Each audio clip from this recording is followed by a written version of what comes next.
Bienvenidos a su canal, NEDA en Ginecología y Obstetricia. Antes de iniciar el video de hoy, quiero invitarlos a que se suscriban a mi canal dedicado a este maravilloso mundo de la ginecología y obstetricia, y como les digo siempre, todos mis videos los hago con mucho cariño para todos ustedes. El día de hoy vamos a hablar de un tema muy importante en la obstetricia, y se trata de la presentación de cara. Continuando con esta línea de lo que es mecanismo del trabajo de parto, el trabajo de parto, en esta oportunidad vamos a hablar de un tipo de parto distóxico. Ya en algunos otros videos hemos hablado en general de lo que son las distocias, pero en esta oportunidad quiero enfocarme de una manera más precisa lo que corresponde con este tipo de presentación, la presentación de cara. Entonces vamos a definir lo que es la presentación de cara. La presentación de cara básicamente es una presentación cefálica, pero es una variedad de presentación cefálica. Entonces, desde el punto de vista de lo que es la maniobra de Leopold, vamos a conseguir, en primer lugar, en el fondo uterino, ¿verdad?, la porción que corresponde con la porción pelviana. El dorso, y aquí es muy importante, con la segunda maniobra de Leopold, vamos a buscar el dorso y vamos a conseguir una característica que distingue a la presentación variedad de cara con respecto a la cefálica de vértice. Y es que cuando estamos rodeando lo que es el dorso, vamos a conseguirnos con una especie de depresión brusca que posteriormente tocamos la parte de la cabeza. Es decir, tenemos como una especie de hueco entre lo que es el dorso y lo que es la cabeza fetal.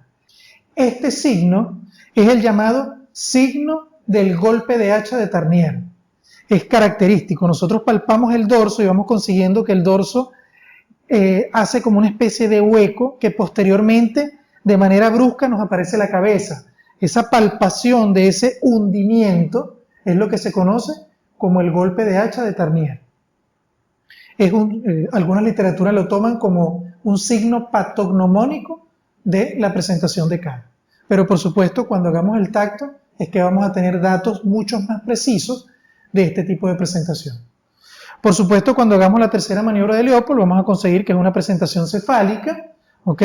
Y, por supuesto, la cuarta maniobra, ya lo que es el grado de encajamiento, eso ya lo vamos a establecer de la misma manera que con la presentación cefálica de vértice. Pero aquí quería enfocarme en lo que es este signo que es característico de la presentación de cara. Muy bien, entonces vamos a, en primer lugar, antes de entrar de lleno en lo que es la presentación, a definir algunos puntos propios de esta variedad. Y así tenemos que debemos definir lo que es su punto de referencia, punto de reparo, todo lo que corresponde con la estática fetal. Tenemos en primer lugar que este es un tipo de presentación donde existe una extensión máxima. Es decir, vamos a tener al feto con estas características. Recuerden que la presentación cefálica de vértice es la flexión máxima. En el caso de la de cara es la extensión o deflexión máxima. Tenemos al feto de esta manera, ¿ok?, que en muchas oportunidades se describe como en forma de S. Tenemos el feto acá y tenemos esta forma que es en S, a diferencia de la presentación cefálica de vértice, cuya forma es en C. Esto es importante para diferenciarla. Ok, vamos a tener que el punto de referencia de la presentación de cara va a ser el mentón, es decir, el punto que por consenso se eligió para establecer la variedad de posición de este tipo de presentación es el mentón. Y el punto de reparo es la nariz. Y es muy importante, al momento de hacer el tacto, tocamos la nariz y va a ser un punto importante para poder establecer el diagnóstico de presentación de cara. Otros puntos anatómicos o reparos anatómicos importantes es la boca, los labios, el paladar, que podemos palpar y hacer diagnóstico diferencial con algunas estructuras que podemos conseguir, por ejemplo, en el pelviano, ya que en el pelviano las nalgas pueden confundir, por ejemplo, con los cachetes. Entonces son puntos que nos permiten diferenciar en el tacto este tipo de presentación. Otra cosa importante acá son los agujeros nasales. ¿Por qué? Porque dependiendo de dónde se encuentren o hacia dónde se encuentren, podemos de manera indirecta establecer la variedad de posición, ya que el mentón muchas veces no lo podemos palpar. Entonces, por ejemplo, si nosotros tenemos una presentación de esta manera, ¿ok? De esta manera, y nosotros hacemos el tacto, tocamos la nariz y las fosas nasales se dirigen hacia abajo y hacia la izquierda, entonces estamos hablando de una variedad mento-ilíaca izquierda posterior. ¿Ok? Aun cuando no toquemos el mentón, como las fosas nasales se dirigen hacia abajo, sabemos que el mentón está hacia esa misma o dirigido hacia ese mismo lado. Entonces podemos establecer la variedad de posición. Mento-ilíaco porque el mentón es el punto de referencia o punto toconómico como también se conoce. Entonces, esta es la variedad de posición en el caso de la presentación de cara. Por supuesto, podemos tener distintas variedades.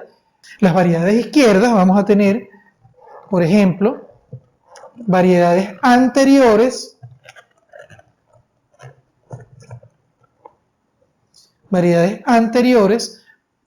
mento-ilíaca izquierda anterior, ya la mento-ilíaca izquierda posterior, mento-ilíaca izquierda transversa, podemos tener mento-púbica, podemos tener mento-ilíaca derecha anterior, mento-ilíaca derecha transversa y mento-ilíaca derecha posterior. También podemos tener variedad mento-sacra, como lo podemos ver acá. Entonces, estas son las variedades de posición en el caso de la presentación cefálica, variedad cara. Muy bien, esta es una variedad que es relativamente infrecuente. Estamos hablando de aproximadamente 0,5 por cada 100 partos. Relativamente bajo, pero nosotros debemos estar preparados para hacer este tipo de diagnóstico para poder disminuir la morbimortalidad materna, fetal y perinatal. Los factores predisponentes muchas veces son inespecíficos, pero hay algunos factores que se han relacionado con este tipo de variedad. Tenemos así los tumores a nivel del cuello, por ejemplo, higroma quístico, tumores tiroideos, algunas malformaciones en la cabeza fetal, también se han relacionado, como por ejemplo la acrania, diferentes grados de estrechez pélvica, macrocefalia, polihidramnios, multiparidad. Estos son factores que se han asociado a este tipo de presentación. Pero como les mencioné, son muchas veces inespecíficos. Continuamos, ahora vamos a hablar acerca de lo que es el mecanismo del trabajo de parto en este tipo de presentación, porque hay algunas diferencias que van a ser importantísimas a la hora de establecer lo que es la progresión o no de este tipo de presentación. Recuerden que constituye una distosia, es decir, este es un trabajo de parto que va a ser complicado, que en muchas oportunidades no va a poder progresar y vamos a tener que tomar decisiones si continuar el parto o no, dependiendo del mecanismo que tenga en ese momento el feto al momento del trabajo de parto. Entonces, tenemos en primer lugar, y vamos a colocar acá de esta manera para que se vea lo que es el mecanismo, al igual que la presentación cefálica de vértice. En primer lugar vamos a tener lo que es la acomodación del polo cefálico al estrecho superior, igualito, de la misma manera, pero en esta oportunidad el mecanismo por el cual se van a disminuir los diámetros no va a ser flexión, sino extensión.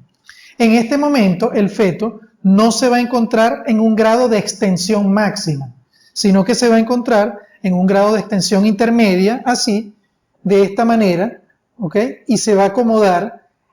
En este momento él va a disminuir su diámetro y va a pasar de este diámetro que mide 13,5 centímetros, que es el diámetro mento-retrobregmático, es este que está acá, es un diámetro grande, como lo pueden ver acá, de 13,5 centímetros.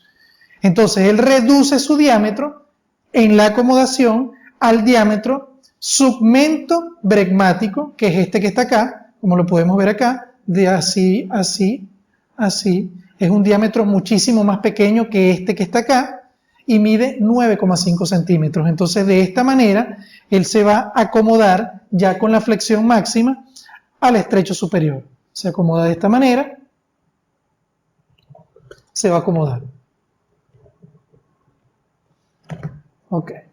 Y por supuesto se va a orientar en uno de los dos oblicuos, que puede ser el oblicuo derecho o el oblicuo izquierdo, dependiendo, por supuesto, de muchos factores que no vamos a entrar en detalle con eso. Pero eso es muy parecido a lo que es la presentación cefálica de vértice. Ahora, vamos con lo que es el encaje y el descenso. Y aquí sí hay una diferencia bien significativa con respecto a la presentación cefálica de vértice. En esta oportunidad, él comienza a descender, pero va a depender qué variedad adquiera, si él va a terminar encajándose o no. Si tenemos, como vemos acá, una variedad mento anterior, porque el mentón está hacia arriba, él va a ser capaz de ir descendiendo y encajarse. Pero si nosotros tenemos una variedad mento posterior, va a tener una imposibilidad para encajarse, porque él se va como a frenar y no va a poder pasar más allá del plano de angustia, lo que es el conjugado obstétrico. ¿Por qué? Y aquí siempre se mencionan ciertas teorías o explicaciones, pero vamos a tratar de hacerlo de una manera sencilla para que ustedes entiendan. Cuando el feto se encuentra en una extensión máxima, vamos a tenerlo de esta forma, así. Entonces, se va a producir una especie de diámetro compuesto que va a formar el esternón con la zona del bregma, o lo que es el sincipucio en este caso, y es el diámetro sincípito preesternal. Es todo este diámetro que está aquí, que mide 13,5 centímetros. Es un diámetro bastante grande que va a impedir que el feto pase a través del canal de parto, porque es un diámetro mucho más grande que los diámetros de la pelvis. Pero ustedes se preguntarán, bueno, pero si es una variedad posterior, es decir, mento posterior, tenemos este diámetro compuesto que va a impedir que el feto pase, pero si es el diámetro anterior no es el mismo diámetro. Bueno, miren, en este caso no, porque cuando el feto pasa de esta manera, la curvatura de lo que es el tórax permite que la cabeza, en conjunto con el cuerpo, haga un movimiento de esta manera, que permite que la cabeza pueda pasar con el diámetro más pequeño, a diferencia de cuando se encuentra así, que la cabeza va a tener que pasar todo este diámetro, todo esto, de esta manera, lo cual es imposible porque es un diámetro mucho más grande. Pero cuando está así, la cabeza puede realizar este movimiento en conjunto con el cuerpo, lo cual va a permitir que la cabeza pueda pasar mediante el diámetro más pequeño. Para que se entienda un poco mejor también, otra explicación es que este ángulo que se forma entre la cabeza y la espalda es un ángulo mucho más cerrado que el ángulo del eje de la pelvis. Entonces es imposible que un ángulo muy pequeño pueda pasar a través del ángulo mucho más grande, que es el ángulo que forma lo que es el eje de la pelvis, a diferencia de cuando se encuentra así, con variedad anterior, que esta zona es un ángulo mucho más grande y el movimiento de inflexión puede hacer que el feto pase a través de ese ángulo. Ahora, muchas literaturas mencionan, y es muchas veces lo que ocurre, el feto puede venir en una variedad mento posterior y antes de encajarse, rotar hacia una variedad mento anterior y continuar el trabajo de parto. Por eso es que en este caso el mecanismo se hace muy prolongado, es decir, el tiempo del mecanismo del trabajo de parto es bastante prolongado porque el feto tiene que rotar antes de encajarse hacia la variedad anterior. Algunas literaturas mencionan que en la presentación variedad de cara, el feto se encaja rotando. Eso es como una especie de premisa que colocan algunas literaturas, sobre todo el Uranga, que les confieso es el libro que a mí más me gusta leer cuando se trata del trabajo de parto. Ok, una vez que el feto se encaja, ya sea en variedad anterior directamente o que se encuentre en una variedad posterior y rote, ¿ok? Entonces va a continuar el mecanismo del trabajo de parto de esta manera. Por supuesto, él se encuentra más o menos así, en este punto, ¿ok? Entonces, una vez que se encuentra en este punto, va a realizar la rotación interna. ¿Cómo hace la rotación interna? Bueno, él rota 45 grados para colocar el mentón directamente en relación con el pubis y la parte del occipucio directamente en relación al sacro. Es decir, que su diámetro anteroposterior va a coincidir con el diámetro anteroposterior de la pelvis. Entonces, en este punto hace la rotación interna. Ya prosigue el parto y ya, una vez que llega acá, ¿ok? Él va a desprenderse, por supuesto, en primer lugar va a salir el mentón, posteriormente lo que es la cara, ¿ok? Nariz, la cara, posteriormente lo que es el sincipucio o el bregma y posteriormente lo que es la parte occipital hasta desprenderse.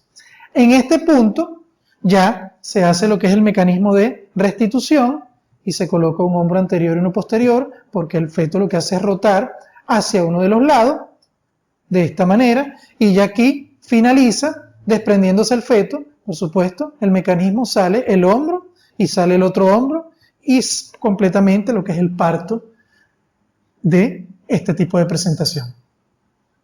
Es un parto distóxico, recuérdenlo siempre, y no todos culminan en feliz término en un parto vía vaginal, porque si en el mecanismo de el descenso y encaje, el feto se queda en una variedad posterior, es decir, mento posterior de esta forma, va a tener una imposibilidad de proseguir, es decir, nunca se va a encajar y nunca va a proseguir. Entonces, en este caso, al hacer este diagnóstico, la paciente debe ir a cesárea porque hay imposibilidad para el parto. Pero si se encuentra así y rota, que existe la posibilidad de que ocurra, entonces se encaja rotando, rota y en este caso pudiese proseguir el parto. Pudiese proseguir el parto de esta manera. Ahora, y aquí es algo importante, no se trata de que ustedes digan, bueno, el doctor Cabrera me está mencionando que todas las pacientes con variedad de cara, si está en variedad mento anterior o si rotan, van a parir. Vean lo siguiente, les hablo de que existe la posibilidad del parto, pero siendo un parto distóxico, una paciente, por ejemplo, primigesta, o una paciente con un feto de cierto tamaño, vamos a hablar no de macrosomía como tal, pero un feto de 3,5 kilos, por ejemplo, primigesta, independientemente de la variedad, el tener un parto de cara, con presentación de cara, va a ser muy distóxico con una altísima probabilidad de alteraciones importantes, tanto maternas como fetales. Por eso es que hay que individualizar cada caso. Es decir, yo evalúo a la paciente, aun cuando yo vea que la progresión es favorable para el parto, pero hay otros componentes que me dicen que pudiese existir problemas severos más adelante, entonces yo tomaría la decisión, bueno, vamos a llevar a esta paciente a cesárea. Si por el contrario hacemos y vemos que existen condiciones favorables para el parto, una variedad mento anterior, podemos llevarla a parto y existen condiciones favorables, entonces esa otra paciente pudiese ir a continuar el trabajo de parto. Cada paciente es diferente y debemos tomar decisiones en función de cada característica individual de la paciente. Tampoco se trata de decir, no, es una cara, vamos a cesárea, o es una cara mento anterior, va para parto, ponle sin hacer una evaluación exhaustiva de todos los factores para poder establecer si esa paciente es candidata a ir a un parto vaginal o no. No se les olvide esto nunca. Teóricamente, una variedad mento anterior, como la tenemos acá, mento anterior, pudiese tener un parto vaginal. Y teóricamente, una variedad mento posterior, así como la tenemos acá, tiene imposibilidad para el parto. Pero eso es relativo, porque si esta variedad aún no está totalmente enclavada en la pelvis y rota, esta paciente pudiese tener un parto vaginal. Por ejemplo, si el mecanismo está en la fase de acomodación al estrecho superior y la encontramos así, y hacemos el tacto y decimos, bueno, las fosas nasales se encuentran hacia la parte posterior, es decir, es una variedad mento-posterior. No puede parir. No, ya va. Aquí en este punto no podemos establecer a ciencia cierta si la paciente no puede parir.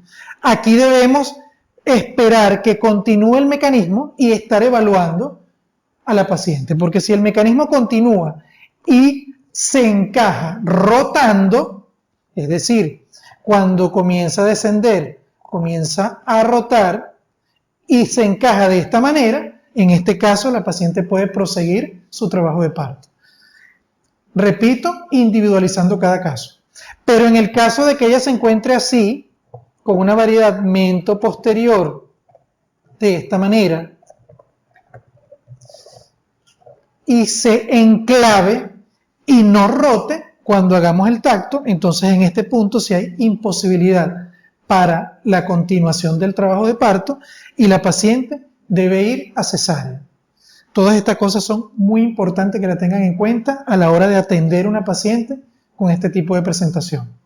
Por supuesto, con la finalidad de disminuir la morbimortalidad materna, fetal y perinatal. Entonces, importante, fundamental que lo tengan en cuenta, fundamental establecer un diagnóstico preciso para poder entonces no confundirnos y decir, por ejemplo, no, es un cefálico de vértice, sin hacer una evaluación exhaustiva, y resulta que cuando prosigue el trabajo de parto, la paciente se enclava el feto de esta manera, porque es una variedad mento-posterior, y le continuamos colocando oxitocina, porque no, porque hay que colocarle, porque es que la paciente no colabora, porque puja, no sé qué, todo ese tipo de cosas que no debemos hacer. Por eso los invito a ver lo que es el video acerca del parto respetado que tenemos en el canal. Es fundamental que lo vean porque tocamos todos estos puntos. Entonces, no hacer eso, nada de no forzar las cosas, hacer un diagnóstico adecuado para llevar a esta paciente oportunamente a cesárea y evitar complicaciones graves tanto en la madre como en el feto. En verdad, muchísimas gracias por su atención y nos vemos en una próxima oportunidad. Hasta pronto.